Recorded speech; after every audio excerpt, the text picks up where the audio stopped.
शर्त पे भेजा कि तुम जाओ अपने वालिद को कहो कि हमारे घर का खर्चा उठाए, तो इस सूरत में हम आपको यहाँ पर रखेंगे वरना हम आपको नहीं रखेंगे। तो उस बूढ़े नाना ने, कहता है कि उस बूढ़े नाना ने अपनी बेटी के घर को बचाने के लिए पहले कर्जे में डूबा हुआ था, फिर उनका खर्चा भी उठाना। सब ये वाकया सुनाते हैं। वो कहते हैं जब मैंने मेरा ट्रांसफर सकरदू के अंदर हुआ, वहां पर मेरा एक ऐसे वकील से वास्ता पड़ा जिसे देखकर मैं हैरान रह गया। आज की हमारी ये वीडियो उन तमाम लोगों के लिए लम्हा फिक्रिया है कि जो बड़े बड़े ओहदों के ऊपर बैठकर अपने आप को फ़िरौन समझना शुरू कर देते हैं। वो ये नहीं समझते कि हम जिन लोगों के फैसले कर रहे हैं या जो कुछ हमारे अल्लाह ने हमें अगर इख्तियार दे दिया है तो ये एक दिन ख़त्म हो जाएगा।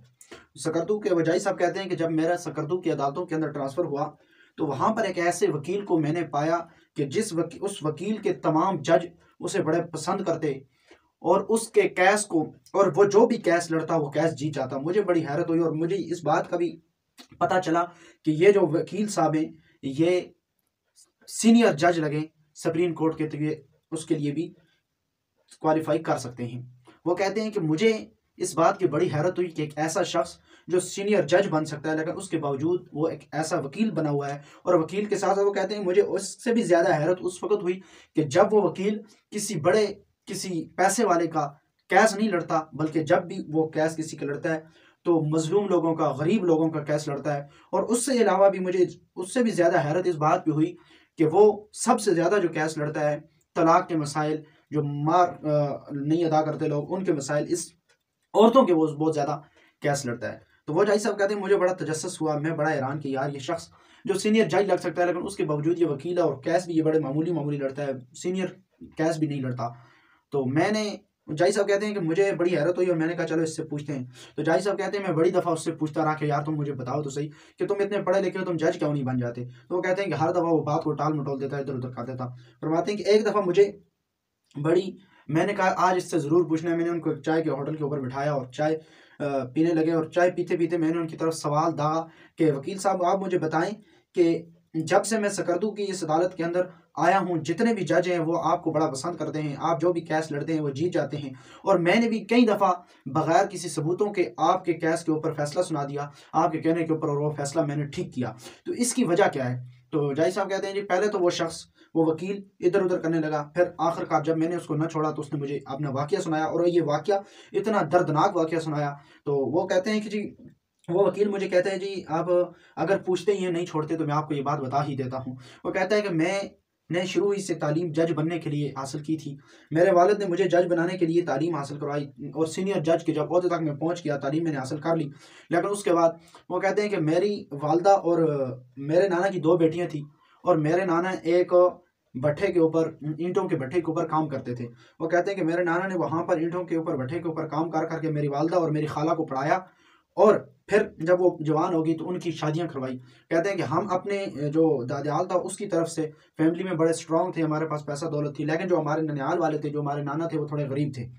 तो उन्होंने भट्ठे से उससे लेकर कर्जा लेकर मेरी वालदा का मेरे वालिद के साथ निकाह कर दिया और मेरी खाला का भी निकाह करके जो है वो भट्ठे से कर्जा लेके दे दिया। उसके बाद वो कहते हैं कि मेरी वालदा की किस्मत अच्छी थी कि वो सरकारी टीचर लग गई और उन्होंने अपने उस जो सरकारी तनख्वाह उनको मिलती तो उसमें से कुछ अपने वालिद को देने लगी, यानी आपने इस वकील के नाना को देने लगी कि आप अपना कर्जा उतारें। तो वो कहते हैं कि मेरे वालिद ने उन्हें मना कर दिया कि तुमने अपने बाप को ये पैसे नहीं देने। तो वो कहती है मेरी वालदा ने भी ये छोड़ दिया। उसके बाद मेरी वालदा ने ये काम जब छोड़ा तो मेरे जो खाला थी उनके यहाँ कोई औलाद ना हो, उनके घर वालों ने उन्हें तंग करना शुरू कर दिया और बाद दफ़ा मार पीट कर उन्हें नाना के घर में रुखसत कर दिया। फिर मिन्नतें तरले करके हम उनको वापस भेजते, लेकिन आखिरकार एक दफ़ा उन्होंने जब उनको मार के भेजा तो उन्होंने इस शर्त में भेजा कि तुम जाओ अपने वालिद को कहो कि हमारे घर का खर्चा उठाए, तो इस सूरत में हम आपको यहाँ पर रखेंगे वरना हम आपको नहीं रखेंगे। तो उस बूढ़े नाना ने, कहता है कि उस बूढ़े नाना ने अपनी बेटी के घर को बचाने के लिए पहले कर्जे में डूबा हुआ था, फिर उनका खर्चा भी उठाना शुरू कर दिया। अब बात यहाँ तक जब पहुँचती रही फिर उन्होंने ये मुतालबा किया कि अब तुम इस तरह करो। कुछ दिनों बाद वो कहते हैं कि मेरे नाना जो थे वो उसी कर्जे के अंदर रोज़ ईंटों के ऊपर भट्ठे के ऊपर जाते, वहाँ पर काम करते। तो कहते हैं कि एक दफ़ा सख्त किस्म की धुंध पड़ी हुई थी और मेरे नाना एक साइकिल के ऊपर जा रहे थे और धुंध की वजह से वो एक ट्राले से टकराए और ट्राले के टायरों के नीचे आकर वो फोत हो गए। कहते हैं कि मेरी वालदा की जो सरकारी तनख्वाह थी उससे हमने उनके कफन दफन का एहतमाम किया। अब जब मेरे खाला के ससुराल वालों से पैसे उनको आने बंद हो गए तो उन्होंने फिर मेरी खाला को तंग करना शुरू किया और तंग करते करते उन्होंने ये मुतालबा किया कि तुम अपनी बहन से ये मुतालबा करो कि वो हमारे घर का खर्च चलाए, तो तब हम तुम्हें यहाँ पर रखेंगे वरना हम तुम्हें नहीं रखेंगे। तो वो कहती है कि जब मेरी खाला ने, वो वकील कहता है कि मेरी खाला ने जब उनसे ये मुतालबा ना माना तो उन्होंने उसको तलाक दे दी और मेरी खाला भी हमारे घर में आ गई। तो वो कहते हैं वकील साहब कि जब हमारे घर के अंदर वो खाला आई तो मेरी वालदा और मेरी खाला ने कानूनी रास्ता अख्तियार करने की कोशिश की कि हमारा जो मार था वो भी हमें वापस मिले और जो सामान था वो भी वापस मिले, हालांकि उन्होंने ना सामान दिया और ना मार दिया। अब वो कहते हैं कि जब हम वकीलों के पास अदालतों के अंदर गए तो एक रोज़ मेरी खाला जब अदालत से वापस आई तो उन्होंने खुदकशी कर ली और मेरी जो वालदा थी उसको बड़ा सदमा पहुंचा और उन्होंने अपने उन पैसों से उनका कफन दफन का एहतमाम किया, लेकिन उसके बाद मेरी वालदा कभी उनका चेहरा खिला नहीं, कभी वो मुस्कुराई नहीं है। तो मुझे ये बात बड़ी परेशान करती थी कि मेरी वालदा हर वक्त गम के अंदर मुब्तला हैं, हर वक्त परेशान आ रहती हैं। तो वकील साहब कहते हैं कि एक दफ़ा मैं गया, अपनी वालदा को देखा कि वो मसल्ले के ऊपर बैठी हुई हैं तो रो रही हैं। तो जब मैंने PhD की उस वक्त जब मैं सीनियर जज के ओहदे के ऊपर तक पहुंचने लगा तो मेरे तमाम रिश्तेदार खुश थे, लेकिन मेरी वालदा को ज़रा भी खुशी नहीं थी। तो मैं अपनी वालदा के पास मसल्ले के ऊपर गया तो जाके उससे पूछा कि मुझे तो सारी बरादरी वाले मुबारकबाद दे रहे हैं कि तुम सीनियर जज बन सकते हो, तो तुम मुझे मुबारक भी नहीं दे रहे हो, तुम मेरी इस खुशी के ऊपर खुश भी नहीं हो, इस कामयाबी के ऊपर तुम खुश भी नहीं हो। तो वालदा कहती है बेटा अगर मेरी एक तमन्ना है तुम पूरी कर दो। तो वो कहते हैं जी बताएं आप क्या चीज़ आपको चाहिए। तो वो कहते हैं, वालदा कहती है कि बेटा तुम वकील बन जाओ। अब वो बेटा जिसने सारी ज़िंदगी पढ़ा जज बनने के लिए, वालदा कह रही है तुम वकील बन जाओ। तो उसने कहा माँ इसकी वजह क्या? तो उसने कहा तुम जानते हो कि तुम्हारी जो खाला थी उसने खुदकशी क्यों की? तो वो कहने लगे कि मुझे तो नहीं पता।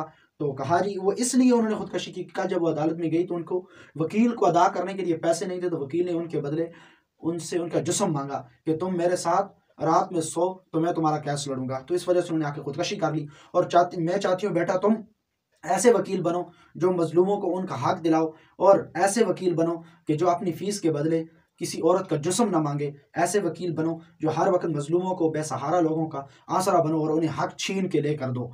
तो वो कहते हैं मैंने दोबारा दाखिला लिया, वकालत शुरू की और मैं वकील बन गया। और उस दिन से लेकर आज दिन तक मैं रोज़ उन औरतों के केस लड़ता हूँ और रात को जाता हूँ, जाकर अपनी शाम को जब जाता हूँ तो अपनी वालदा की कब्र के ऊपर जाता हूँ। कब्र के ऊपर जाकर तो वो कहते हैं मुझे कभी मेरी वालदा ख्वाब के अंदर नहीं है, लेकिन अभी कुछ दिन पहले मैंने एक केस लड़ा, एक औरत थी उसको तलाक हो गई, ना उसके ससुराल वालों ने उसे मार दिया ना ही उसका सामान दिया, तो हमने कानूनी तरीके से उसका मैंने मार भी लेके दिया और सामान भी लेके। उस दिन में जब मैं अपनी वालदा की कब्र के ऊपर गया तो मेरी वालदा मुझ पर बड़ी खुश थी और रात को ख्वाब के अंदर मुझे आई और कहा बेटा तुमने अपना हक अदा किया और इसी तरह अदा करते रहना। तो वह जज साहब कहते हैं कि मुझे उस दिन पता चला कि ओहदे बड़े नहीं होते बल्कि अमाल बड़े होते हैं। ये आज की हमारी ये वीडियो अगर आपको अच्छी लगी तो आपने हमारे चैनल आबिद पॉइंट को जरूर सब्सक्राइब करना है और फेसबुक पेज अपना कश्मीर को भी जरूर फॉलो करके जुल्म नहीं करना चाहिए बल्कि मजलूम के साथ खड़ा होना चाहिए और इज्जत मजलूम के साथ खड़े होने में ही है।